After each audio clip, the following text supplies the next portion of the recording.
அப்பா பொண்ணு அவங்க பைக்கு கிட்ட போய் ரெண்டு பேரும் ஆளுக்கு ஒரு பக்கமா போயிட்டானுங்க. கிட்ட போய் இப்படி காட்டுறானுங்க. அவனுங்க அக்கா தங்கச்சிட்டையும் இப்படிதான் காட்டுவானுங்களா அப்படிங்கிறது தெரியல. இது அப்போ எவ்வளவு பெரிய தவறு பாருங்க. பெரிய எனக்கு அந்த ஒரு விஷயம் ரொம்ப பெரிய மன வருத்தம் ஆயிட்டு. ஏன்னா அந்த பொம்பளை பிள்ளை கிட்ட கொண்டு போய் இப்படி காட்டுறானுங்க. அவனுங்க வெளியே தலை காட்ட முடியாத அளவுக்கு ஆக்கி விடுங்க. ஏன்னா வேற ஃப்ரெண்ட்ல போகிற வேண்டிட்டு ஆபாசமாக செய்ய காட்டலாம். எங்களை கன்னியாகுமரி காவல்துறை படித்து எங்களுக்கு புரியுற மாதிரி அட்வைஸ் பண்ணி புரிய வச்சாங்க. நான் இந்த தப்பை செய்ய மாட்டேன், ஒரு தடவை மன்னிச்சு விடுறது. நீ யாரும் இந்த தப்பை இப்படி பண்ணாதீங்க, சாரி. பெண்கள் உட்பட அனைவரிடமும் முகம் சுளிக்கும் வகையில் சைகை காட்டியபடியே சென்ற இளைஞர்கள்.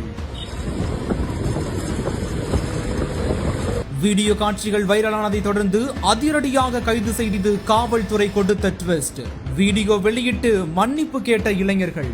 வேற ஃப்ரெண்ட்ல போகிற வேண்டிட்டு ஆபாசமாக செய்ய காட்டலாம். எங்களை கன்னியாகுமரி காவல்துறை படித்து எங்களுக்கு புரியுற மாதிரி அட்வைஸ் பண்ணி புரிய வச்சாங்க.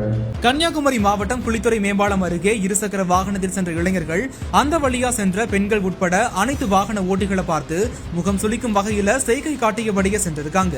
இளைஞர்களின் அட்டூழியத்தை அந்த வழியா சென்ற ராஜேஷ் என்ற வாகன ஓட்டி வீடியோ எடுத்து போலீசார் நடவடிக்கை எடுக்க வேண்டும் என்று கூறி சமூக வலைதளத்தில் பதிவிட்டிருந்தார். இந்த நிலையில தான் வீடியோ காட்சிகள் வைரலானதை தொடர்ந்து மாவட்ட எஸ்பி ஸ்டாலின் உத்தரவின்படி ஆலஞ்சோலை பகுதியைச் சேர்ந்த மனோராஜ் மற்றும் முழங்குழி பகுதியைச் சேர்ந்த ஆசிக் ஆகிய 2 இளைஞர்களை மார்த்தாண்டம் போலீசார் அதிரடியாக கைது செய்திருக்கிறாங்க. இதனைத் தொடர்ந்து அந்த இளைஞர்கள் மன்னிப்பு கேட்டு வீடியோ வெளியிட்ட நிலையில இந்த 2 வீடியோ காட்சிகளுமே சமூக வலைதளங்கள்ல வைரலாகிட்டு வருது. ரகங்கள் பலவிதம், ஒவ்வொன்றும் உலகத்தரம். தமிழக உற்பத்தியில் உங்கள் அனுஜ் டைல்ஸ்.